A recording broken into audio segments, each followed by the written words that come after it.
Are you sure? Yeah, I'm sure. Final answer? Final answer. Okay.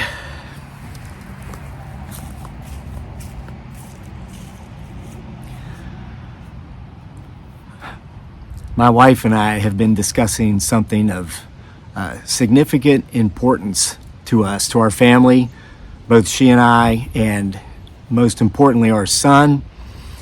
And I guess in the grand scheme of things and long term, a lot of other people. And we've come to our decision, and I'm here to share it with you. We've been talking about calling it quits. If you saw a recent video I made, I talked about coaching and having just finished a 4-month-long football coaching season. Our son plays, and that commitment's over.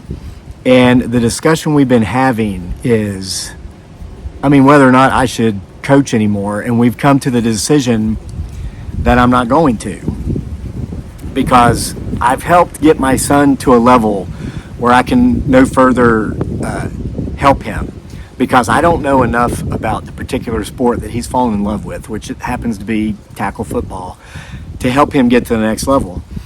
I know that. I've reached the end, but he hasn't. This is where he really, to take off to the next level, I've got to let go of him and his mother too. She's very actively involved in his life, as I am. And we've got to kind of let go and say, hey, it's somebody else's turn to take over from here. We've found a group of people that we wholeheartedly trust. So we're at that point, and we're doing that. And we've talked to our son about it, and he says, Dad, I've loved the fact that, you've been there with me, not just taking him to practice and dropping him off and leaving and doing the same at games, but going there, being there, and actively being involved through coaching.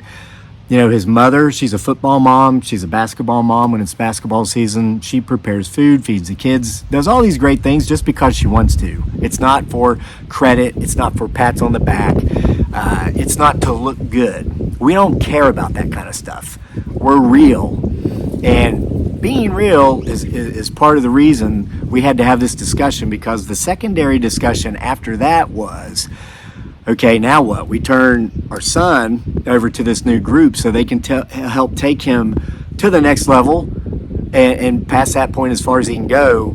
We're the rocket boosters who did all the heavy lifting until he's 13, and we're still going to be there. We're still going to be involved, still going to go to the practices, but we're going to be in the stands with all the other supportive football families, watching the kids, socializing with them, and of course, we'll never miss a game.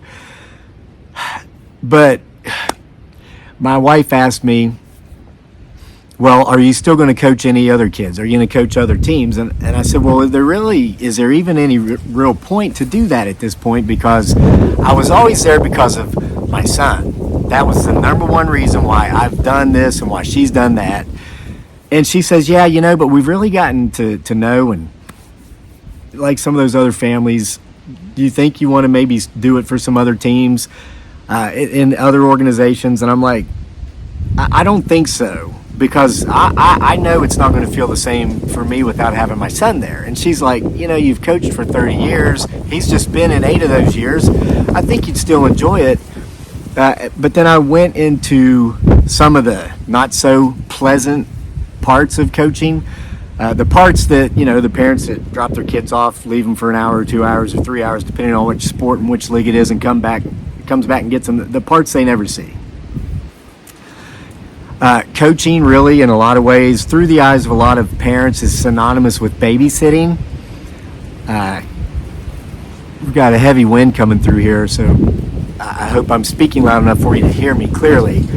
But it's not babysitting, it's not glorified babysitting. And I wish that it just had to do with the sport itself.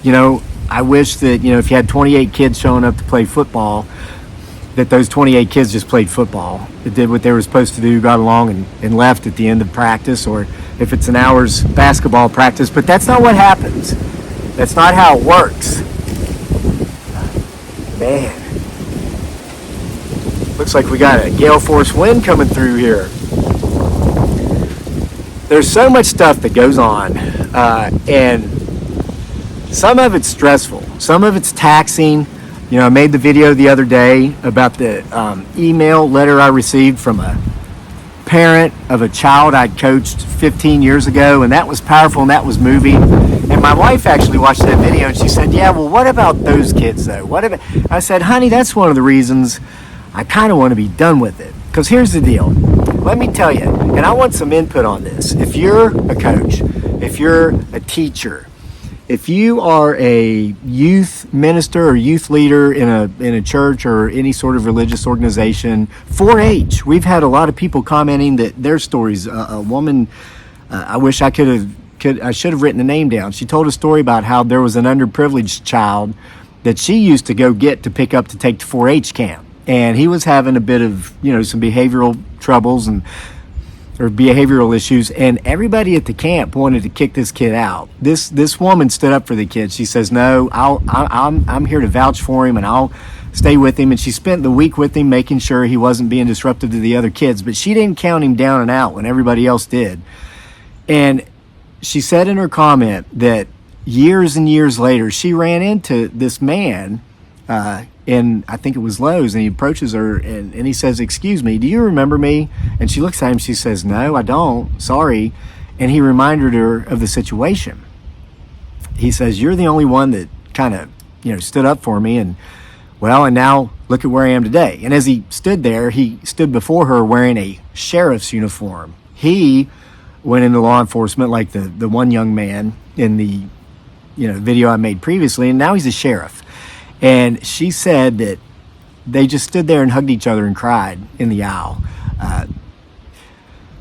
So I said, honey, listen. So here's what I want the confirmation of. Teachers, coaches, 4-H people, church, youth leaders.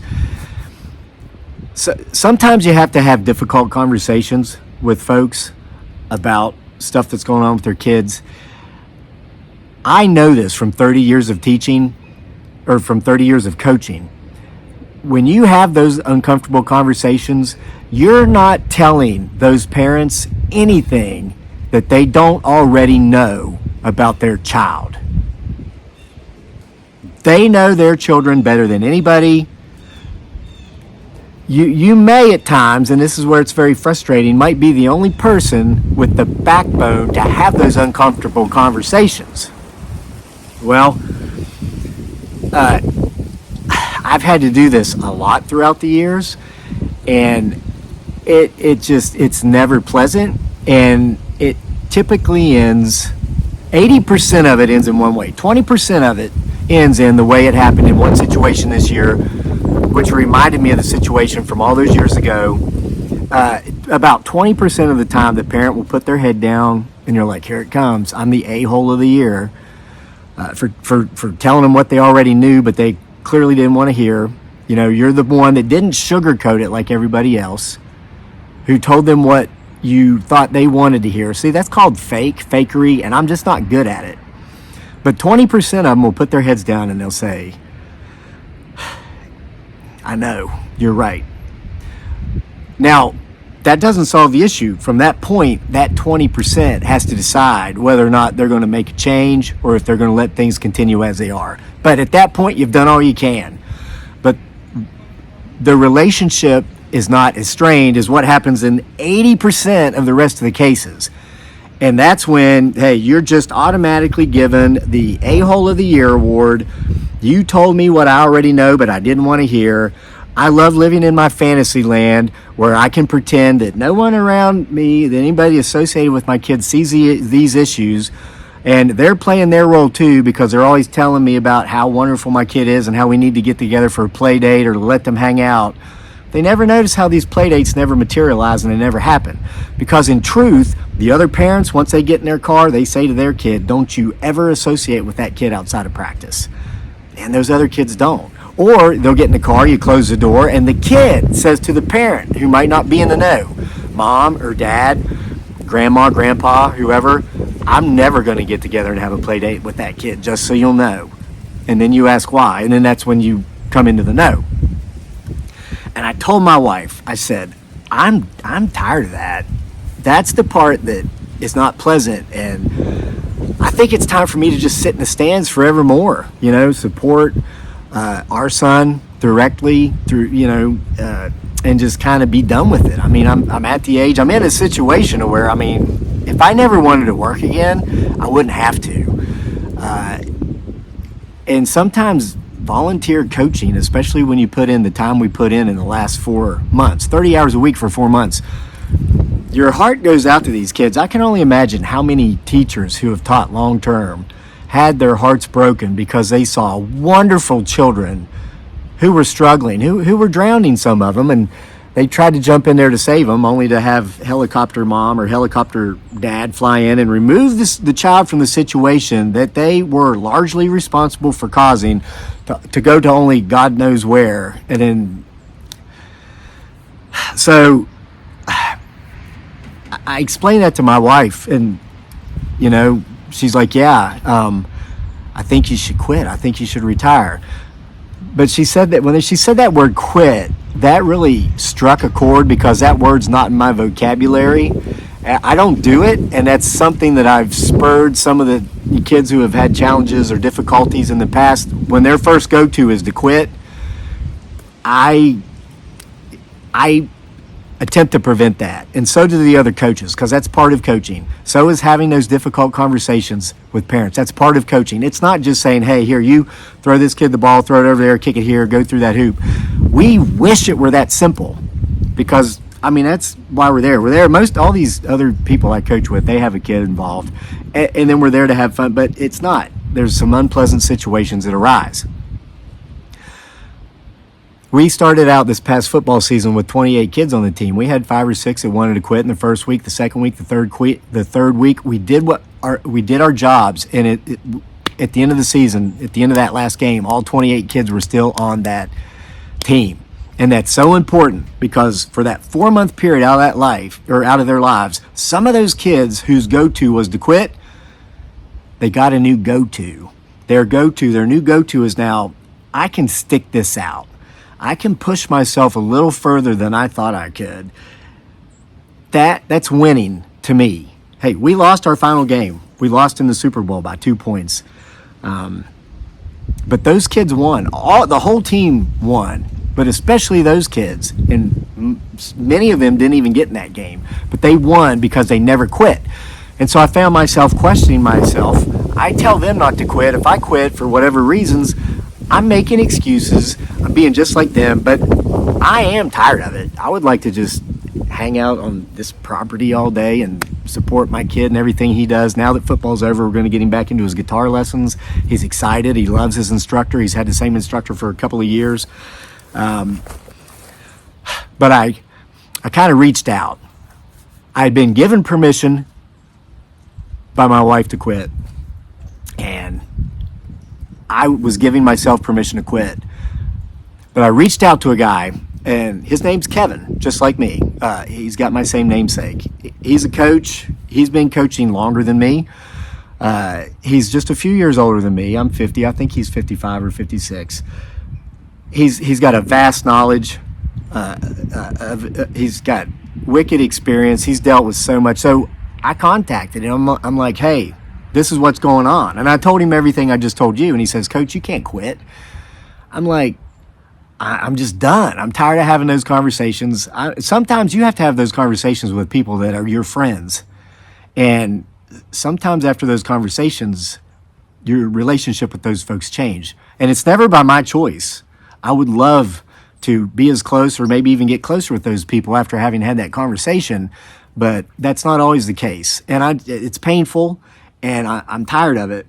But as a coach, just like a teacher, anybody who's in charge of youth, it's not just, hey, catch the ball, throw it through this hoop. It's when you see someone kind of struggling, you want to go through all stops. Sometimes you have a conversation with the kid, you try to guide them, and then but you get to the point to where you realize you've got them for an hour or 3 hours, 2 or 3 days a week, 4 or 5 days a week, maybe once a week. You have no control over everything else that's going on beyond that.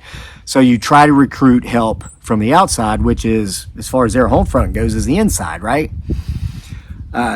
that's what coaches do.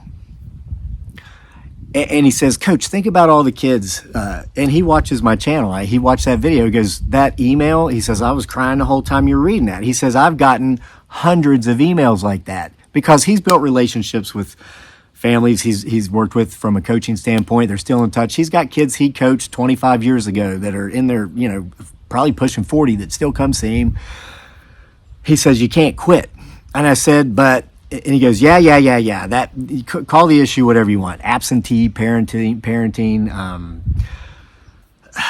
crappy parenting. He used a different word. He used the SH. I try to keep it clean on his channel. Let's say crappy parenting. He said, Coach, he says, if you want to quit, I'll support that decision. He says, if you want to take some time off, I'll support that decision. Because he did something similar. A couple of years ago, I coached with this guy for 8 years, multiple seasons. We do football in the spring and fall, flag football. We do basketball in the winter. His kid was on the team. But he had a difficult situation in his personal life, and he had to step away for a couple of years, and that was the best thing for him to do. But he's coming back into it, and I'm trying to pull him back in, while at the same time I think he might be trying to make sure I don't fall out. He says, I want you to do something, Coach. And he gave me an exercise. Coach Kevin, Coach this, Coach Kevin. He says, I want you to take a piece of paper. And this was last night. This was before I went to bed. It's still morning here. Sorry. I promise I will start getting dressed for these videos. He says, take a piece of paper, draw a circle, cut it up into 8 pie pieces.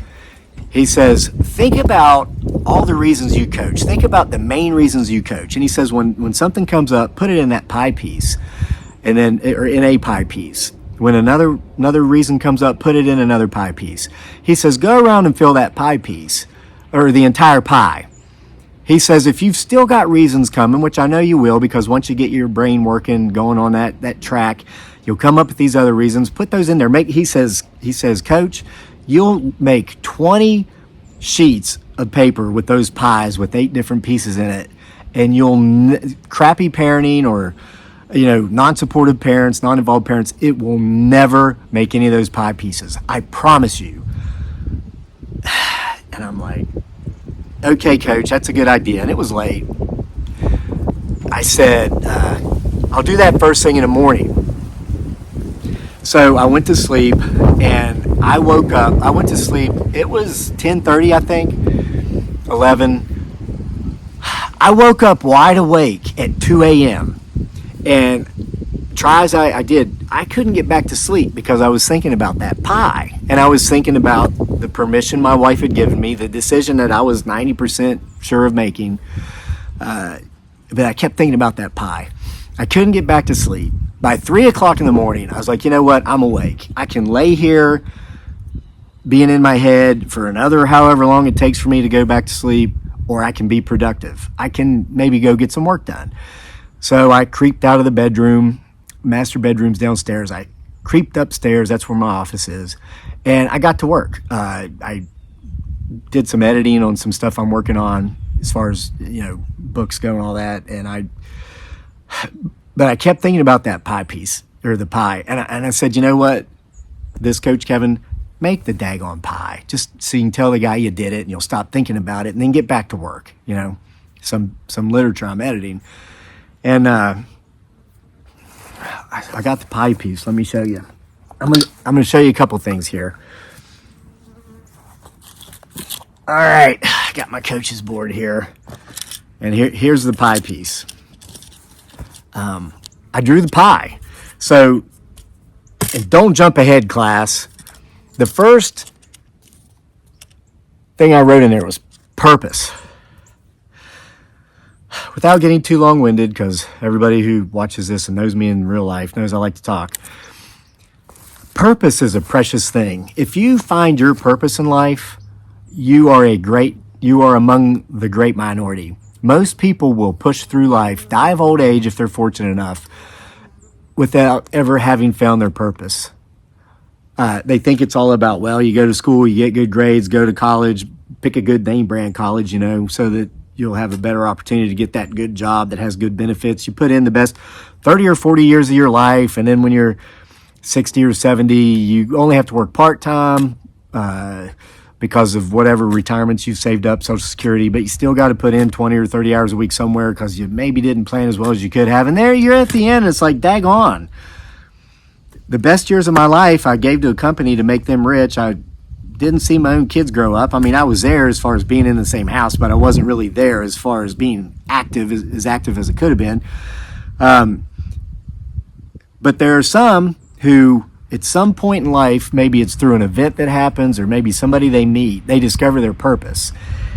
And as I mentioned in the previous video, coaching after having come home from Iraq, after having spent 6 months in the Army hospital, after all that stuff, losing my first family as a result of that deployment, just when I got back into coaching, I felt a sense of purpose like I never felt. And so when I started coaching with the other coach, Kevin, 8 years ago, when I came back to the U.S. after having lived for 6 years in the Philippines that time, I offered to volunteer. It was flag football, and he says, I got it. Thanks for the offer, though. And we'd go to practice and watch our son, and we'd sit there with the other football families on the sideline who would go. And it's really sad. You see so many when the kids are young, but as they age, they get to be fewer and fewer. But part of that, a lot of that is good parenting. This is other parents, and this is where my wife, Dearly, who you saw, that's my wife, Dearly, by the way. We call her Giggly Girl on this channel because she laughs a lot. That's just her nature. I'm surprised she didn't laugh this shows you how serious this is. One of the mistakes we've made as parents is that we've been hesitant in letting go of our son enough. Not helicopter parenting. If he's ever been in a situation where he's partially to blame or if he's even caused it, we've dealt with it because we know whatever excuse we give for him as we remove him from that situation, we better practice that excuse because someday we're going to be given that same excuse to a judge. And we don't want that to happen. So we want to deal with it now before it's too late. But we've hovered. You know what I mean? So a lot of the other parents who are no longer there, they just stopped hovering before we did. They're still very actively involved in their children's lives. We know this. Well, let me get on to it. This serves a purpose for me. And so the other coach, Kevin, finally, after two or three practices, he comes over to me. He goes, I can tell that you really want to help out, and I could use the help. Can you? And he invited me to come do something I wanted to do. And it was during that season is when I discovered that purpose, or maybe rediscovered that purpose. Listen, war is hell. And when you go there and if you're fortunate enough to make it back, it's crazy. You forget things. It's like, I used to play the guitar and I used to sing. I used to do open mics in downtown Charlottesville 20 years ago. I had forgotten I knew how to play the guitar and sing until one night I was in a bar with some friends and there was a live band and we were drinking beer and the band took a break and I was staring at that guitar. I'd been home from the war for maybe a year and I was like, I used to do that. And I went over and asked the guitar instructor or the guitar player if I could actually try to play his guitar, and he looked at me like I was the weirdest guy in the world and he's like, sure. And I played it, and I could remember some chords. And he goes, "Do you play?" I said, "Well, I used to, but I forgot that I knew that I actually played." And he's like, "Huh?" I said, "I just forgot a lot of stuff. I haven't been home from Iraq long." He was like, "Oh," he goes, "Man, play my guitar as long as you want." I'm like, "No. It's really weird." So I think Coach Kevin, by allowing me to help him coach those kids, I know he helped me rediscover my purpose. So I was like, all right. So then I thought, well, I got to come up with something else. So what is it? And so in the next pie piece, I wrote positively affecting youth. Because I know there's kids I'm positively affected. We got the letter, the email from the parent from all those years ago. I am coaching basketball this winter. I've already made that commitment to do so, and we've actually started our season already. And I've had to leave football practice early a couple times to go coach basketball. The only reason I did that is because we had parents of children I've coached before text my wife, because these parents are now friends, and say, "Will you please beg your husband to coach basketball this winter?" That's why I did it. And so clearly I positively affected their children if they're requesting me to be their coach. So I'm like, okay, well, that made me think of this. Socialization. That's what's next. Socialization. I mentioned that, yeah, I could quit. I could just retire from coaching. You know, it's a funny word to use because it's all volunteer. I've never been paid for this. And what would I do though? I'd sit around here and I would enjoy watching the deer in the fields and the foxes and the hoxes. And as human beings, we are social creatures. It's important that we socialize. That's why a lot of folks join churches.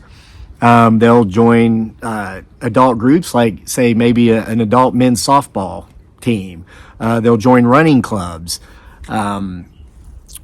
That's why a lot of older folks go to bingo. It's not to try to turn $20 into $200. It's to socialize. It's why a lot of older folks who maybe don't have a social network go to the doctor all the time when they're not even sick. They just want to have something to do and somebody to talk to. It's really sad.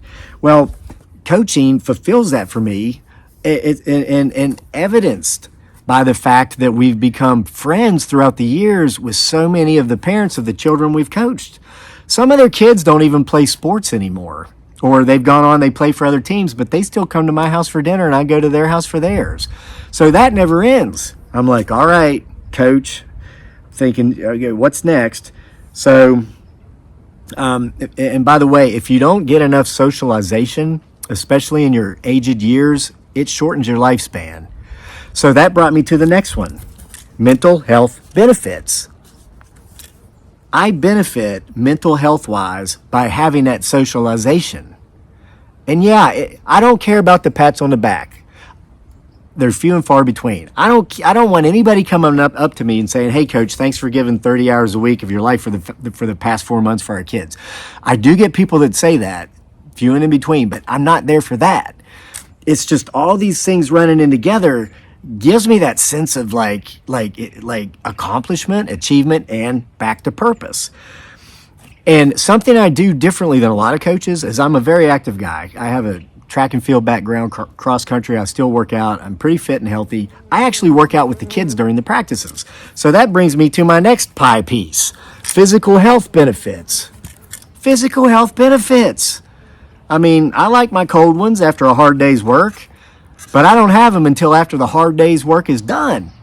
So if I just went ahead and retired, and I think I could overindulge a bit if I did. But when I'm coaching, I won't have my cold one till I've done my work that I need to do throughout the day for the social media and the writing and all the things I do.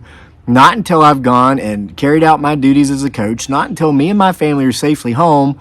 Then I'll have a cold one. Or more. Okay, so then next. This is when it occurred to me. All these things I just told you, now I'm feeling good. And I'm feeling good just talking about it.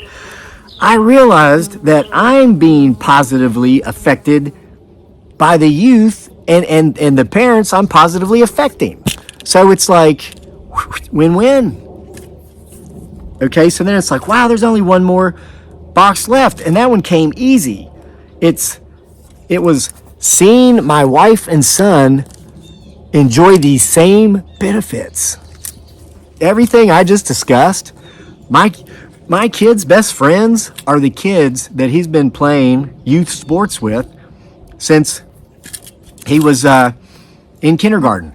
We moved to the U.S. from the Philippines 3 months before my son started kindergarten. He went to a public school all through grade school. It was a wonderful public school. He's homeschooled now, has been the last couple of years, but we are leaning towards sending him back to the public school next year, and this is why. He wants to play football. And yes, the grades and the curriculum is important to us too, and we take that seriously, but this is about youth sports right now. He could continue to play football in other leagues without going back to high school. They're out there. There are AAU leagues, multiple leagues. He wants to go back because he wants to go back to the public school because he wants to go to school with and play football with his football family that he has formed, not just throughout the years, but especially during this amazing season we just had. We went 6-1, made it to the Super Bowl, lost by 2 points to the only team that ever beat us all season. They beat us twice, and the first time it was only by 1.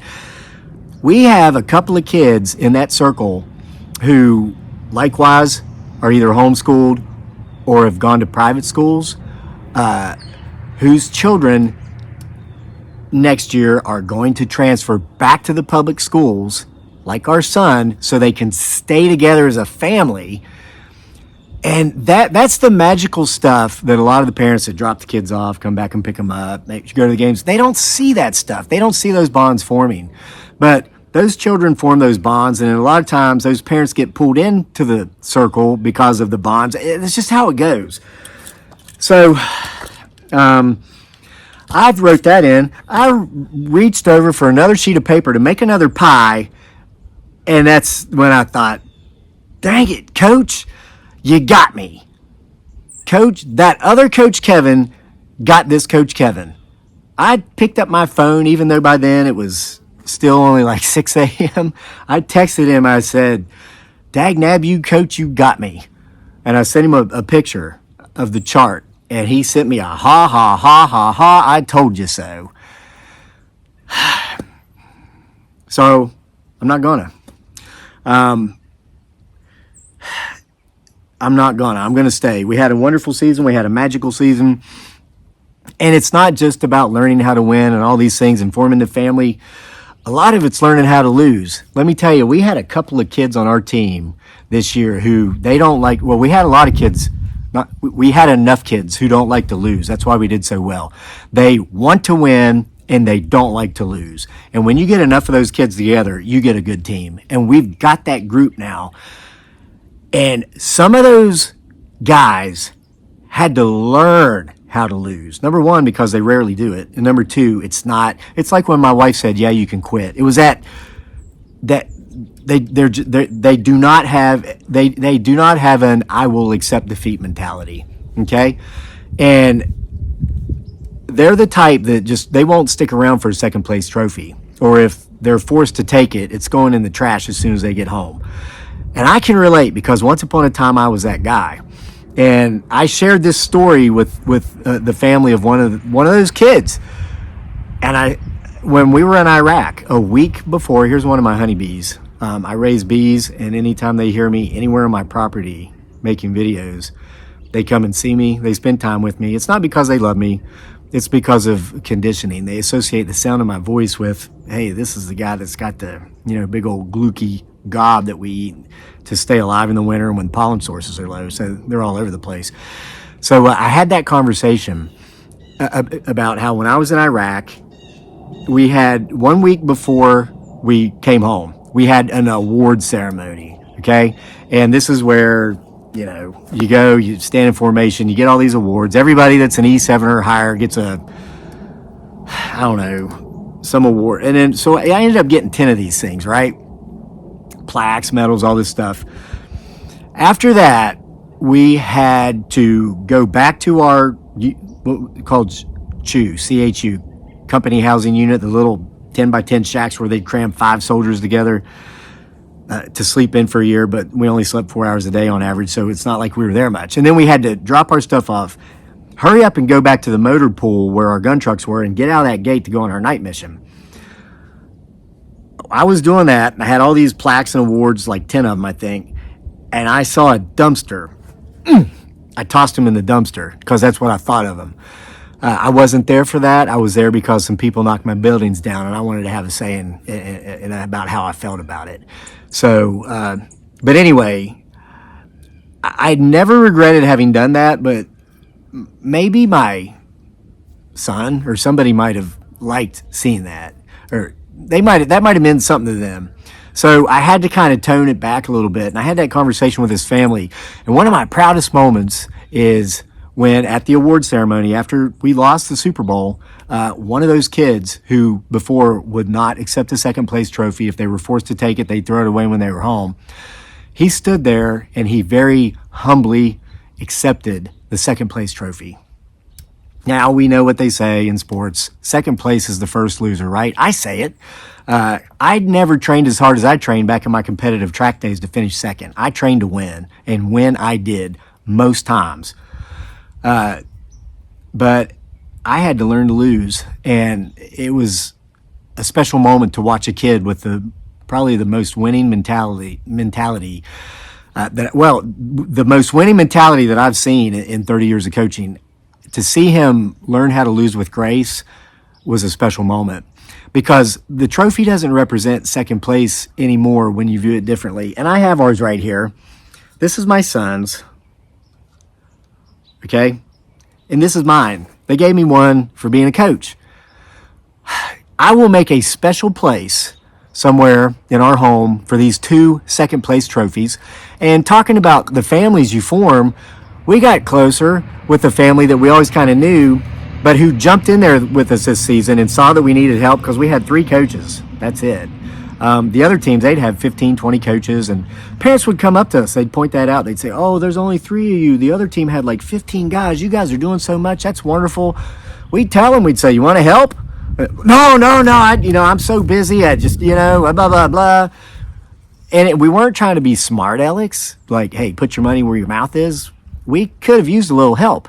Well, this other family that would stick around and watch some of the practices, they saw that. They jumped in there. They started organizing taking care of the administrative stuff so we didn't have to. When it was our team's turn to run concession stands and get the chain gang down on the field, get an announcer up in the press box, all this stuff, they did it. They're the ones that did it for us, and we never even asked them. They took the initiative and did it without having to be asked. And it's no surprise that their son he's mirrored their behavior. He took initiative more than any kid on the team. And even though it was his first year to play, he ended up being one of the best kids on the team. The mother of one of those 2, a grandmother, is a photographer. She jumped in and became the team photographer. And for us coaches, she made us the most beautiful collage of the guys at various points, team picture across the middle. I'd show you the picture, but there are children in it that I don't have permission to show, and that's why I'm not showing you the picture. It's beautiful. One of the greatest gifts I've ever received. So we're going to put these in that picture, and we're going to frame Daniel's shirt, my son, and put it there. We're going to have a little shrine, and it doesn't represent that we lost or we were second place. We were the first losers. No, that will always represent forever my son's first tackle football season, and it will remind us that I was there with him. My son and I never missed a single practice. We never missed a game. We were never late. Why? Because I was the coach. He was one of 2 quarterbacks. The kid that learned how to lose with grace, he was the other one, and he's better. There's just no way around it. I'm going to sit here and say my son's the best quarterback on the team because he's not. He's really good, and he's one of 2 really good quarterbacks. But those are the memories this will always represent. So I told my wife, and somewhere in a box in an attic in a house that I'll never visit again, I have over 100 trophies. 85 of them say first place. Some of them are 3-4 feet tall. I have a state championship medal somewhere in one of those boxes from when in 1991 I won the West Virginia State Championship in the mile. These tiny little second place trophies mean more to me than that state championship medal ever did. And these 2 tiny little trophies mean more to me than those 100 plus trophies I'll probably never see again and don't care to ever see again. Never would have, never will, and never did.